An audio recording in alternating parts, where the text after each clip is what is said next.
Bendiciones. Alafia, everybody.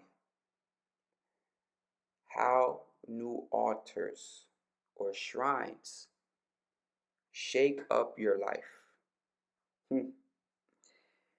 This is a topic that I feel is not spoken on enough, you know, and that is literally how when you get a new shrine of a spirit and it comes to your house,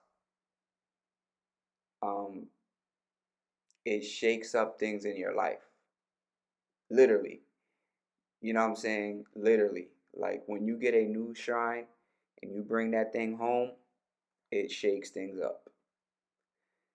And a lot of people don't speak on this, but I'm going to speak on it.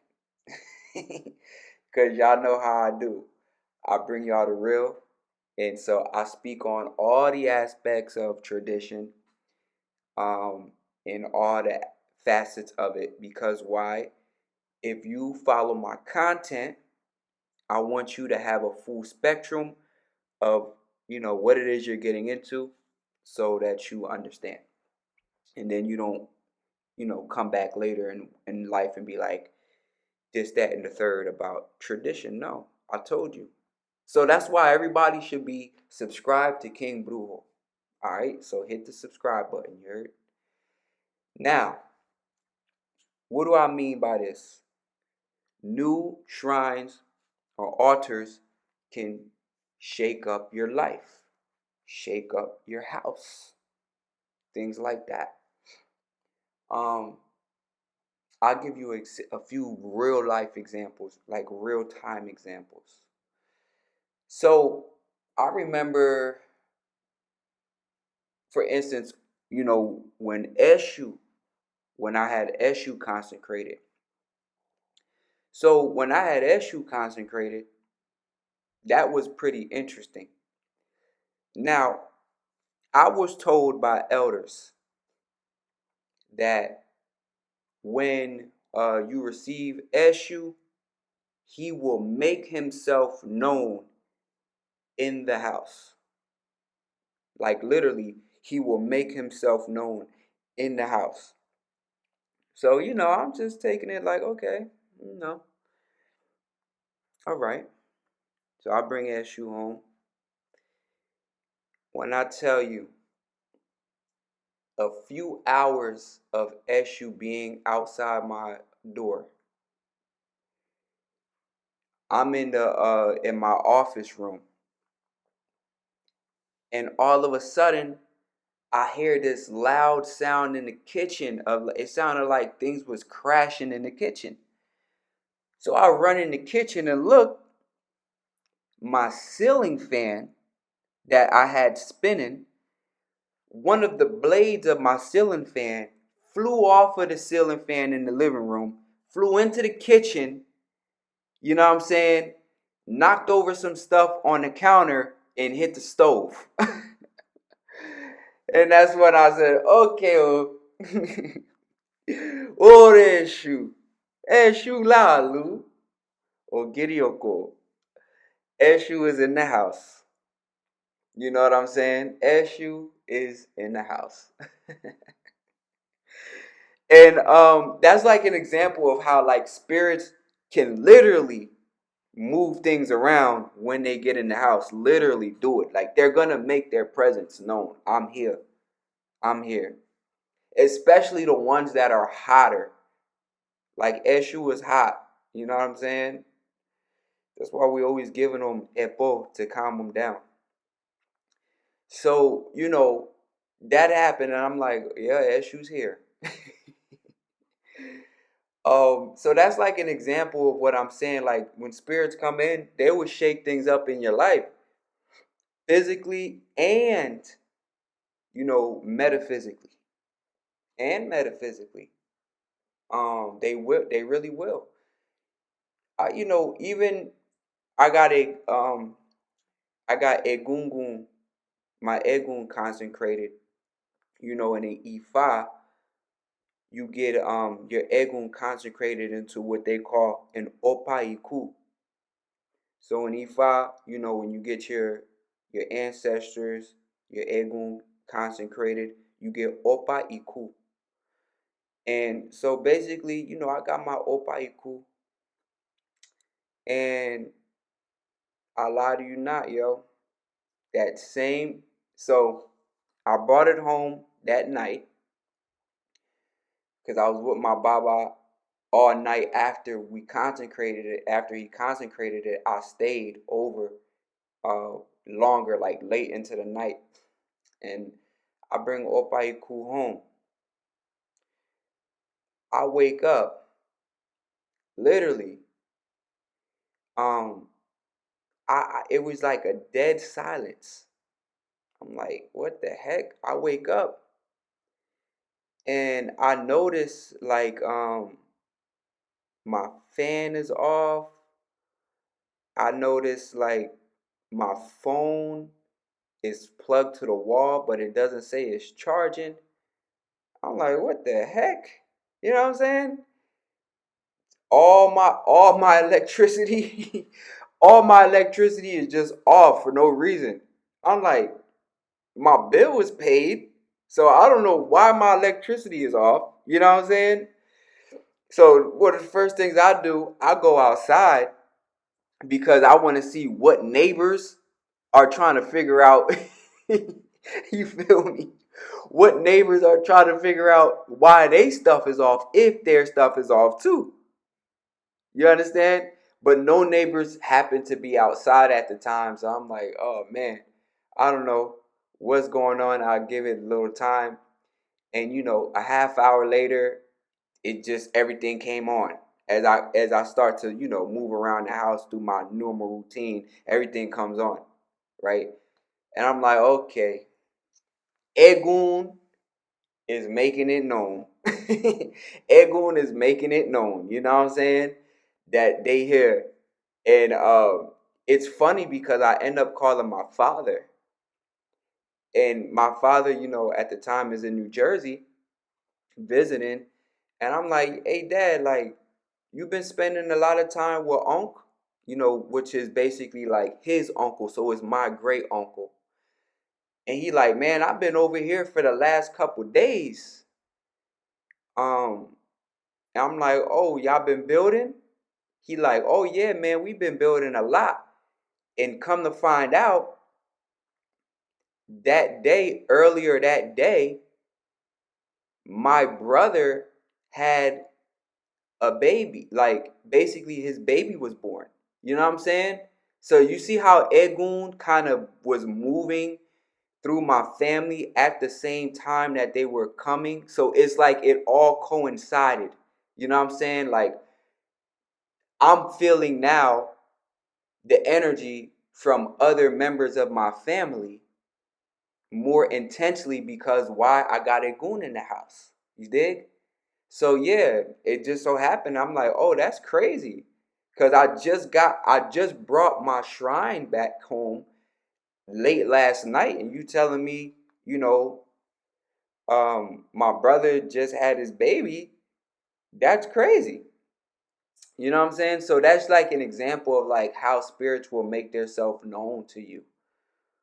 Um, and these are things that they'll do, but then there's also the other side of it where literally things in your life get shaken up.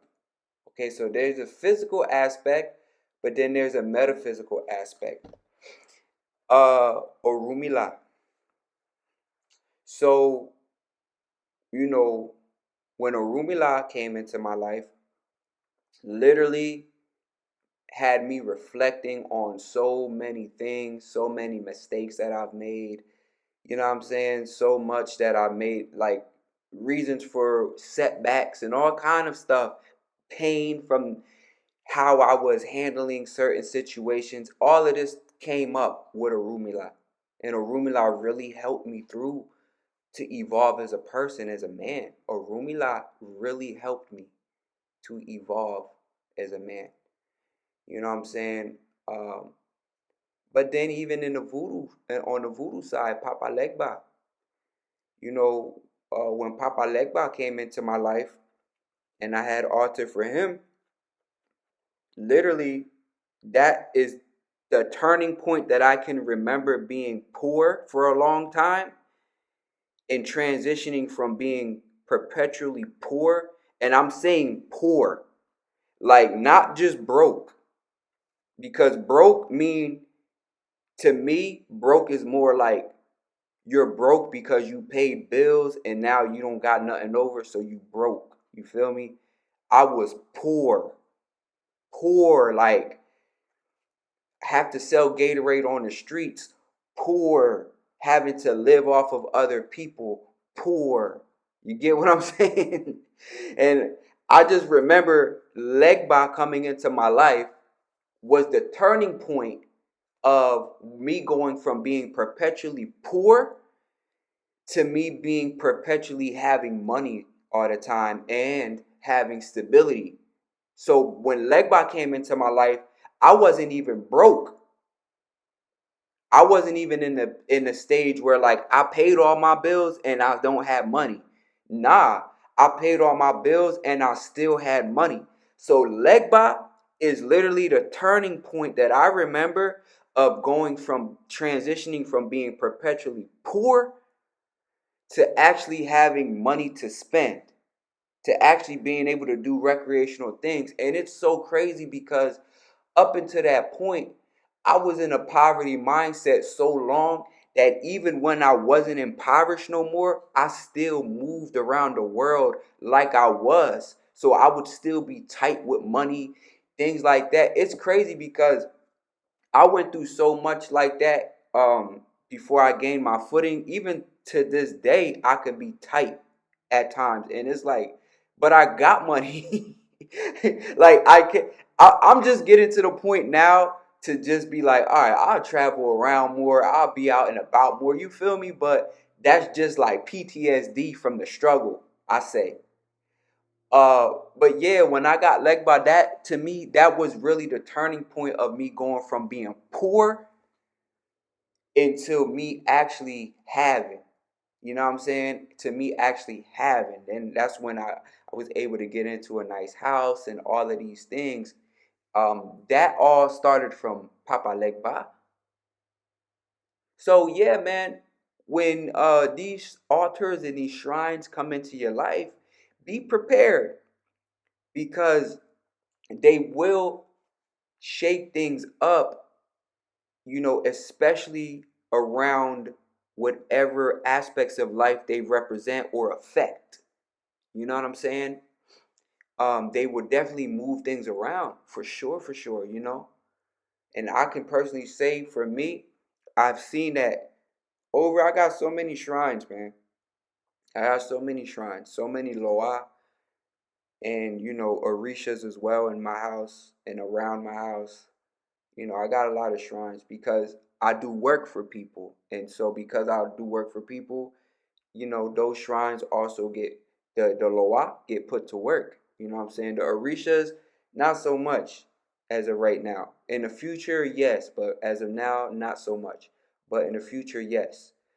Orishas is more, I use them for my personal life. But these are really things that I really learned along the way in my journey. It's just crazy to watch how those things manifested, honestly. Like I got a lot of different stories on different shrines that have come into my life and altars and things that happen based around those altars. It's so much, man. So much. But essentially family, just realize that when you make the decision to get certain shrines or altars, your life will be affected almost instantly. And not just physically, but metaphysically, and situationally. Your life will be affected. And not all of them is going to be positive. I mean, I can tell you another thing that came with Eshu is I started to see people's true colors more easily, more quickly. You know what I'm saying? And it wasn't pretty. Eshu brought out Eshu brought out a lot of things in people, and it hurt me to see. It hurt me to see it because some of them was people that I loved. And so it really hurt me to see certain things come out of people, but Eshu had to show it to me so that I can know and make informed decisions on how I deal with people. Eshu showed me that, right? So yeah, man, all of the changes that come is not gonna be like when Papa Legba came in and then money is just raining down. Nah, some of this stuff is it's gonna hurt. It's gonna be painful. You're gonna learn things about people you loved, and yeah, you know what I'm saying? You're gonna come to having to make decisions on where you keep certain people in your life, all kind of stuff. It gets deep with these African traditional spiritual systems. It gets deep, yo. But yeah, man, that's just my experiences. Y'all tap in, subscribe to the channel. You dig? Um, and I'll catch y'all on the next one. Or Dabo.